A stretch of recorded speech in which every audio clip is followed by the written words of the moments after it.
Base of ম্যাথমেটিক্সে তোমাদের সকলকে স্বাগত। আজকে ঐকিক নিয়মের আরো দুটি অঙ্ক নিয়ে আলোচনা করব।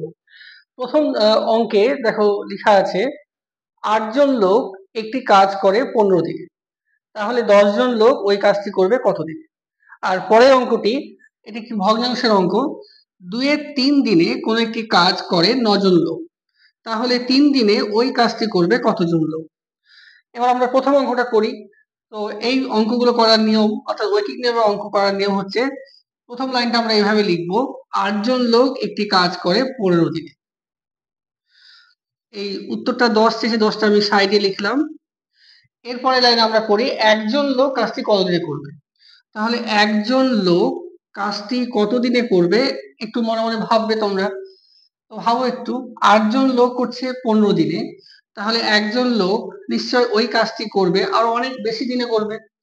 এই যে অনেক বেশি দিনে করবে, তাহলে নিশ্চয়ই গুণ হবে। তাহলে এখানে হবে ১৫ গুণ ৮, এত দিনে। আবার এই অঙ্কটা কি সম্পর্ক, সরল না ব্যস্ত সম্পর্ক একবার জেনে নিই। তাহলে জানো এইভাবে, ৮ জন লোক একটি কাজ করছে ১৫ দিনে, তাহলে একজন লোক, অর্থাৎ লোক সংখ্যা কমে গেল। এখানে ছিল ৮ জন, এখানে হচ্ছে একজন, তার লোক সংখ্যা কমলো, তাহলে দিনটা আরো বেশি লাগবে। অর্থাৎ ১৫, আগে ছিল ১৫ দিন, কিন্তু এখন লাগবে আরো বেশি দিন, তাহলে দিনটা বাড়লো। তাহলে এখানে লোক সংখ্যা কমলো, দিন সংখ্যা বাড়লো, তাহলে এটি হলো ব্যস্ত সম্পর্ক। তাহলে আমরা এই যে প্রথম অঙ্কটি করছি, তাহলে এটা ব্যস্ত সম্পর্কের অঙ্ক। এবার ব্যস্ত সম্পর্কের অঙ্ক যখন করছি, তখন আমরা যখন একজনে কতদিনে করবে সেটা তখন আমরা গুণ করলাম। এবার আমরা পরের অঙ্কে আসি। এটা ৩ নম্বর লাইনটা পরে করছি, এবার পরের অঙ্কে আসো। এখানে ২-এর ৩ দিনে একটি কাজ করছে ৯ জন লোক, তাহলে ২-এর ৩ দিনে একটি কাজ করছে ৯ জন লোক। আচ্ছা, উত্তর চেয়েছে ৩ দিনে, তো পরে লিখবো। এবার পরের লাইনে লিখবো ১ দিনে।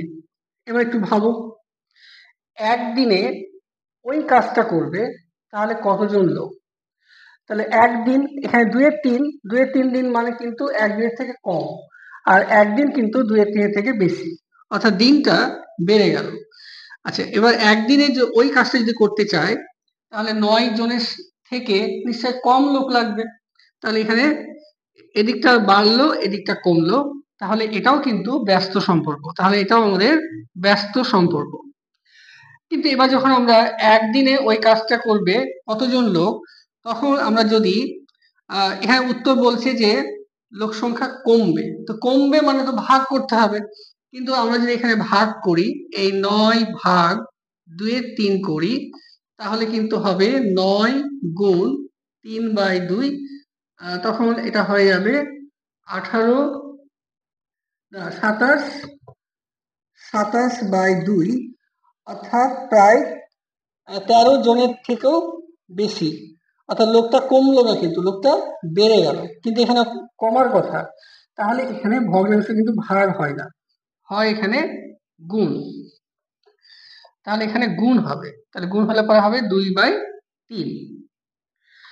তাহলে এখানে তোমাদের একটু কনফিউশন থাকতে পারে যে এখানে একজন লোক যখন বলছে, তখন তো বেশি দিন লাগবে, তো বেশি দিন হলে পরে গুণ করব। এখানে যখন একদিনে যখন ওই কাজটি করবে, তার লোক সংখ্যা তো আরো কম লাগবে, তাহলে কম মানে তো ভাগ করব। কিন্তু ভগ্নাংশের ক্ষেত্রে দেখছি ভাগ করলে হবে না। তাহলে অঙ্কের নিয়মটা কি ভুল হলো? নিয়মটা ভুল হলো না। তোমরা দেখো, এই অঙ্কটাও ব্যস্ত সম্পর্ক, এই অঙ্কটাও ব্যস্ত সম্পর্ক। তাহলে ব্যস্ত সম্পর্কের নিয়ম হচ্ছে, যখন আমরা একজনের বের করব তখন আমরা গুণ করব, সে ভগ্নাংশ থাকুক কি পূর্ণ সংখ্যায় থাকুক। তাহলে তোমরা এই নিয়মটা মনে রাখবে যে সম্পর্কটা কি। যদি ব্যস্ত সম্পর্ক হয়, তাহলে একজনের মান বের করতে গেলে অবশ্যই গুণ করতে হবে, পূর্ণ সংখ্যা থাকলেও হবে, ভগ্নাংশ থাকলেও হবে। এর আগের পর্বে দুটি সরল অঙ্ক নিয়ে আলোচনা করেছিলাম, সেখানেও দেখেছিলাম একজনের মান বের করতে গেলে সরল সম্পর্কের ক্ষেত্রে সবসময় ভাগ করতে হয়, পূর্ণ সংখ্যা থাকলেও ভাগ করতে হয়, আবার ভগ্নাংশ সংখ্যা থাকলেও ভাগ করতে হয়। তাহলে এবার অঙ্কটা করি, প্রথম অঙ্কটাই করে নিই। একজন লোক হচ্ছে ১৫ × ৮ দিনে, তাহলে ১০ জন লোক করবে, তাহলে ১৫ গুণ ৮/১০, মানে আরো কম দিনে করবে, ১০ দিয়ে ভাগ হবে। তো কাটাকাটি করো, ৫ দিয়ে কাটো, ৩ ৫ ৩ ৫ ১৫, ৫ দুগুণী ১০, আবার 2 দিয়ে কাটো, 4 দুগুণে 8, তাহলে হবে 12 দিনে। এবার এই অঙ্কটা আসো, তাহলে একদিনে করছে তোমার 9 গুণ 2 3 গুণ হবে, ব্যস্ত মানে গুণ হবে, তাহলে 3 দিনে করবে, তাহলে এটা তো হবেই, অর্থাৎ 9 গুণ 2/3 তো হবেই। তাহলে 3 দিনে এবার ভাগ হবে, তাহলে ভাগ 3, কিন্তু ভাগ 3 আমরা না লিখে এখানে লিখবো ভাগের জায়গাতে গুণ। আর তোমরা জানো 3 এর নিচে 1 আছে, তাহলে উল্টে গেলে হবে 1/3, তাহলে এখানে 1/3 এভাবে লিখতে হবে। এবার কাটাকাটি করো, 3 দিয়ে 9 কাটলে 3 3 9, 3 3 কেটে গেল, তাহলে হলো 2 জন। এভাবে আজকে আরো 2টি অঙ্ক নিয়ে ঐকিক নিয়ম বোঝালাম। আগামী পর্বে আরো কয়েকটি উদাহরণ নিয়ে আলোচনা করব। তোমরা দেখে থাকো। Thank you.